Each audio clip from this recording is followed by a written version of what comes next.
The Buddha taught only suffering and its end, which is expressed in the Four Noble Truths, the indispensable foundation embraced by all Buddhist traditions and lineages, no matter how far their metaphysics and methodologies may diverge.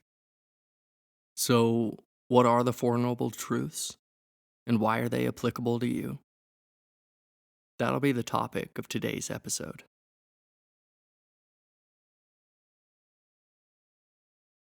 The first noble truth, the truth of dukkha. Unlike many philosophers, the Buddha's entire philosophy was compelled by a simple and noble motivation. He wanted to relieve the world of its suffering. Without understanding this motivation at the root of Buddhism, there is no foundation to stand on. The entirety of the Buddhist path sinks into the sands of inadvertency. This brings us to the Buddha's first noble truth. Life consists of suffering. Now, at first glance, this may seem both obvious and at the same time too strong. I'm sure I don't need to convince you that suffering exists and is part of the human condition, or even the whole of conscious life. You're likely intimately familiar with it. But you might hesitate to concede that all life is composed of suffering, that suffering is the essential mark of existence. And I think you'd be right. So let me take a step back and just clarify my terms here. The word suffering is a translation from the Pali word dukkha. But to translate dukkha as merely suffering would be misleading and incomplete. Dukkha is a much broader and more encompassing term than suffering alone. The problem with the translation here is that modern English words are often too specialized, too limited, and too strong. We therefore can't capture the full meaning of dukkha with a single word. So we'll need to call in some other concepts to help point us to the actual felt experience of dukkha itself. From here, you can then begin to build your own direct understanding of dukkha. So if we look at the word dukkha etymologically, we can break it into two parts. The prefix du, which means bad or difficult, and the root word ka, which generally means empty, but can more specifically mean the empty axle hole of a will. So if we put these two words together, we can begin to feel more viscerally what is meant by dukkha. Just imagine riding in a cart that has a poor-fitting axle. It's going to be a bumpy ride. We can think of dukkha then as the bumps and agitations, the ups and downs, the felt experiences of our journey through samsara, the wheel or cycle of life, of birth and death, of pleasure and pain, happiness and sorrow, gain and loss, praise and blame, fame and disrepute. This dramatically changes and enlarges our understanding of the First Noble Truth. But let's not stop here. Let's look at the more general meaning of ka, empty, to add another dimension to our understanding. When we look at dukkha from this angle, we can think of it as anything that is ultimately empty of satisfaction, anything empty of permanence or lasting peace. We can translate dukkha more generally then, not as suffering, but as that which is ultimately unsatisfying or unreliable. Okay, now that we hopefully have a clearer picture of dukkha, let's consider why this knowledge or understanding is applicable to our own lives.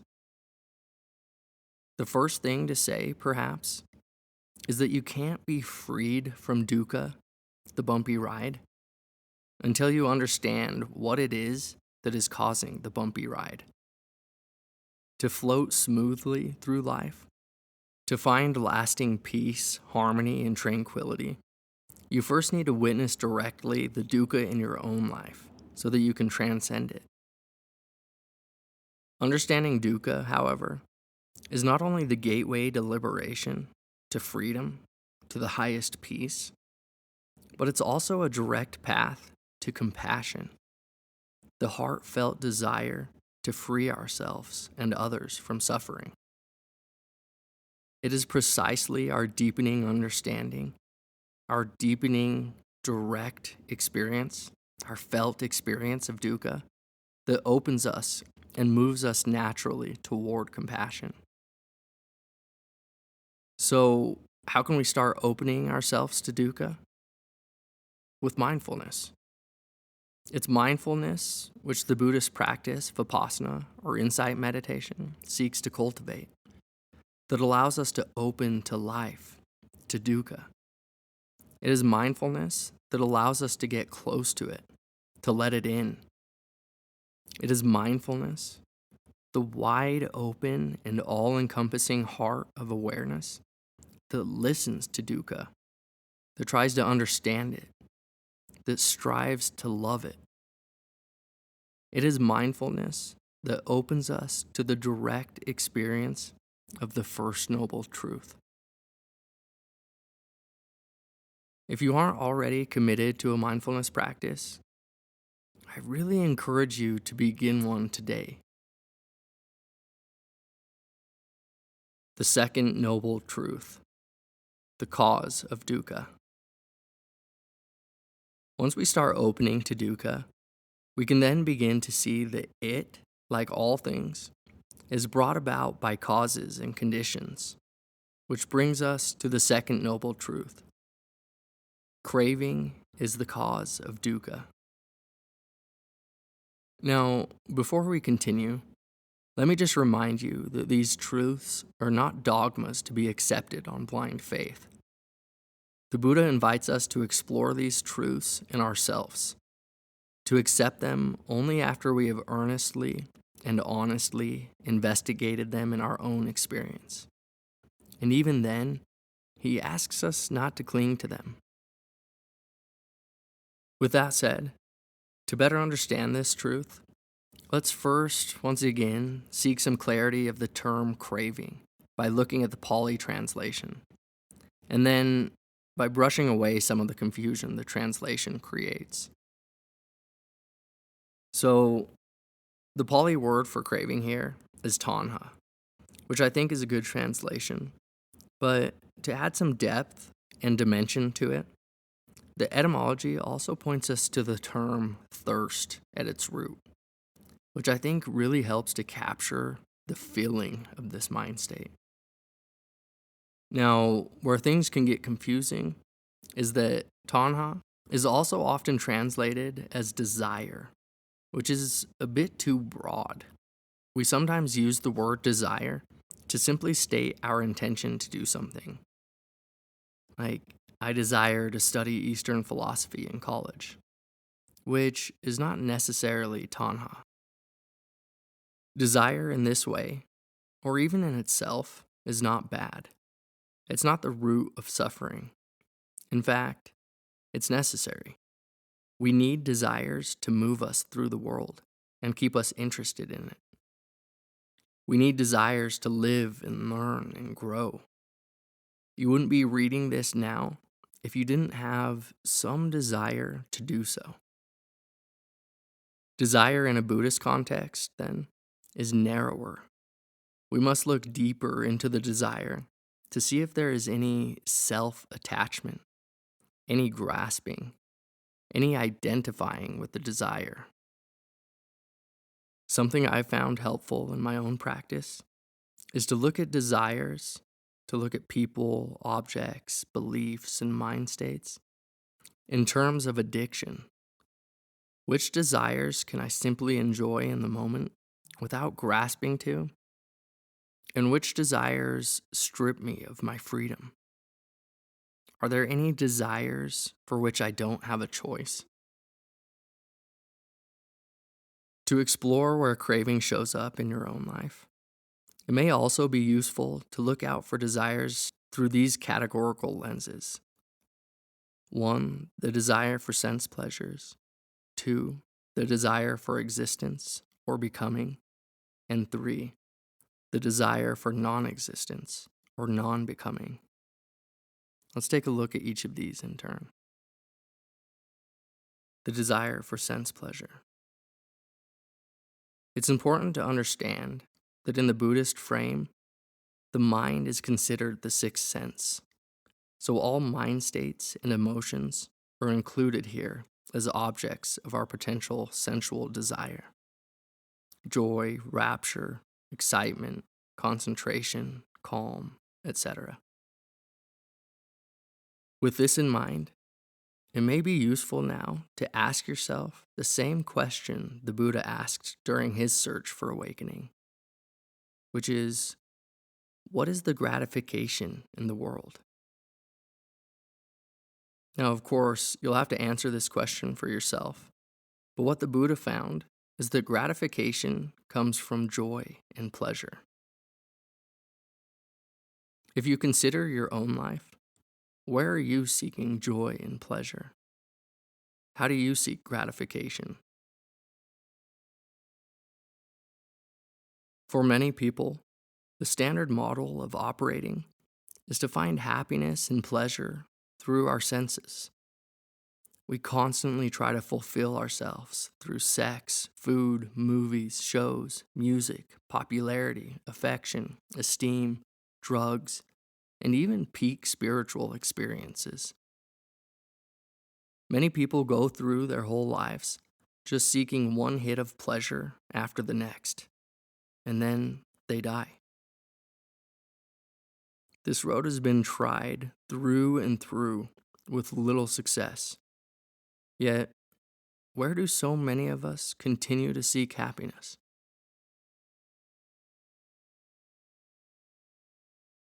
The Buddha then asked the interesting follow-up question, what are the downsides or drawbacks in the world? And he saw that nothing lasts, that nothing is permanent, that everything is constantly in flux.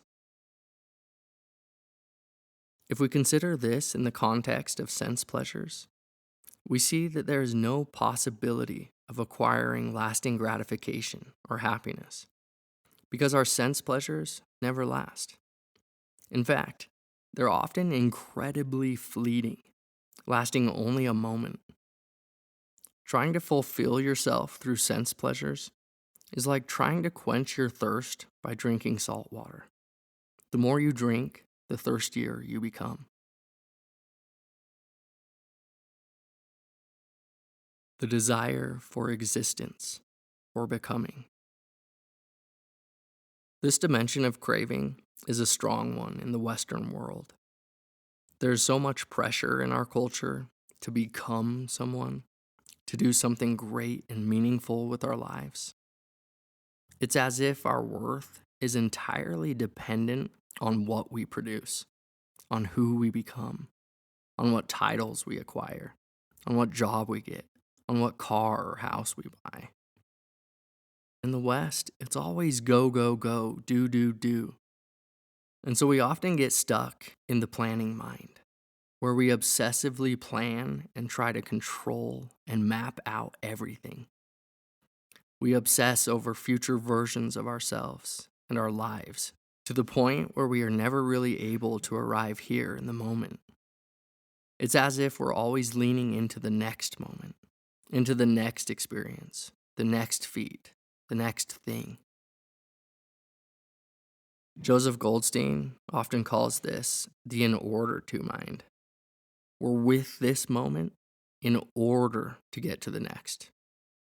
I'm going to school in order to get a well-paying job. I'm at this job in order to get a nicer car and home. I'm going to church and following these rules in order to get into heaven. Another way to think of it is the if-then mind. If only I had this much money, then I'd be happy. If only I had a better body, then I'd be satisfied. If only X, Y, or Z, then I'd be complete. Can you see how this is a problem? We can't hang our happiness out in front of us, always out of reach.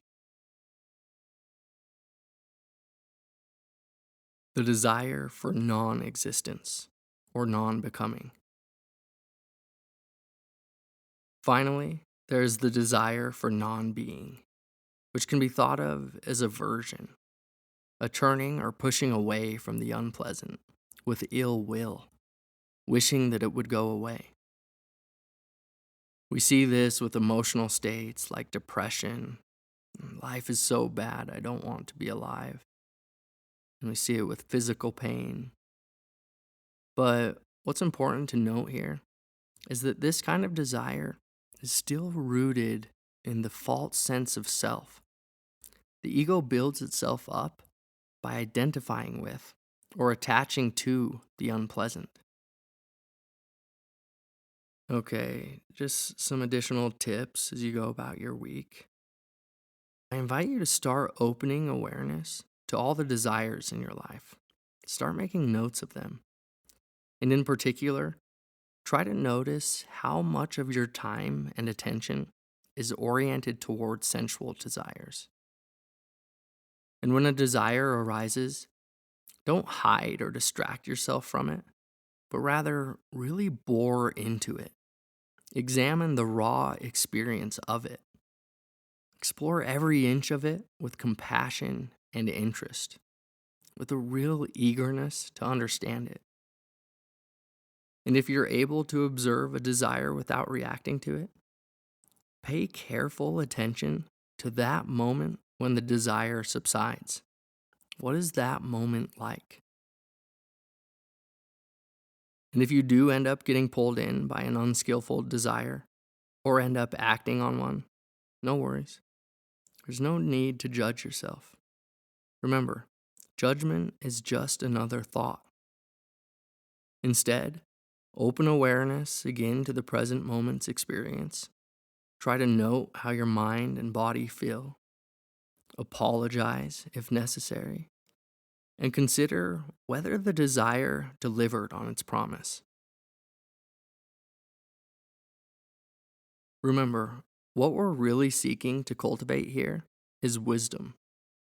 We want to know from our own direct investigation what leads on to peace, happiness, and freedom, and what does not. The third noble truth, the cessation of dukkha.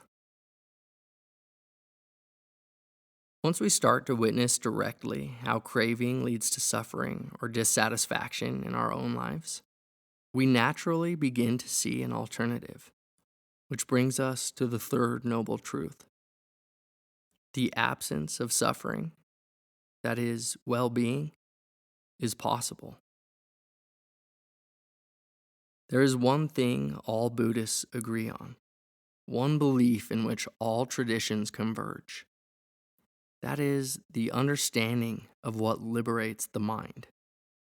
That dukkha, that suffering, is brought to an end through non-clinging, through letting go. Every practice, then, in Buddhism, must be understood to work towards this purpose: freedom. Here's a quote from the Buddha. "This holy life does not have gain, honor, and renown for its benefit, or the attainment of virtue for its benefit, or the attainment of concentration for its benefit, or knowledge and vision for its benefit. But it is the unshakable deliverance of mind that is the goal of this holy life, its heartwood and its end." Okay, so how does one let go? Well, this gets us into the fourth noble truth, which is the path leading to the end of suffering. But because the fourth noble truth contains so much substance, I'll save that for another day. Today, however, I will push you in the general direction of awakening by sharing 3 qualities of experience or reality for you to investigate for yourself. The first of these 3 qualities I invite you to begin to open and refine awareness to is the changing nature of all phenomena. We all know that everything changes, but a conceptual understanding isn't enough here. It's when we see directly in our own minds the impermanence of all things that true transformation happens. When we look with wisdom at our experience and see that everything in it is changing so quickly, we realize directly that there is nothing, in fact, to hold on to. And so eventually the mind begins to let go of clinging. The next thing to investigate is the selfless nature of experience, the selfless nature of all phenomena. This, when contemplated, should naturally arise from seeing clearly the ever-changing flow of experience.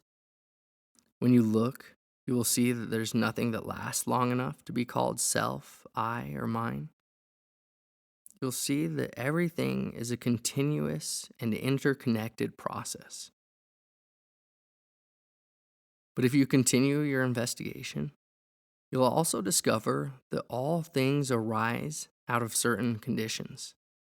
Just consider, you didn't pick your genes, you didn't pick the family and culture you were born into, you didn't pick your trials and hardships, those people and events that carved your character. Everything about you is a product of the rest of the world around you. One way to think of this is to imagine a rainbow. A rainbow is selfless. When we look for it, there's no one thing called rainbow. There is air, moisture, light, a visual system, and consciousness. And when the light is reflected at a 45-degree angle from the sun to the moisture in the air and back into the eye, then we see what we call a rainbow. Each moment's experience is akin to this, a collection of causes and conditions. Another way to think about it is to imagine a plant. When we look deeply into a plant, we actually don't see a plant. We see soil, water, air, and sunlight. We see the creatures that fertilized and pollinated the plant. We see the earth and the space and gravity that hold it together. When we look closely at anything, we see that everything simply is.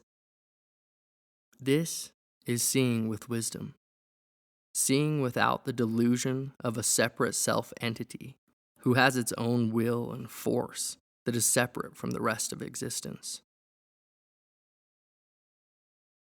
Finally, the last thing I encourage you to investigate for yourself is what I already spoke about above. That is dukkha, the dissatisfactory and unreliability of all things. Really get to know how dukkha presents itself in your experience. If you look at your moment-to-moment experience, you will see that each aspect of your experience will be colored with a feeling tone, either pleasant, unpleasant, or neutral. And it is these feeling tones that condition our responses to the world. So try to keep an eye out for these ephemeral, continually changing feeling tones. Until next time.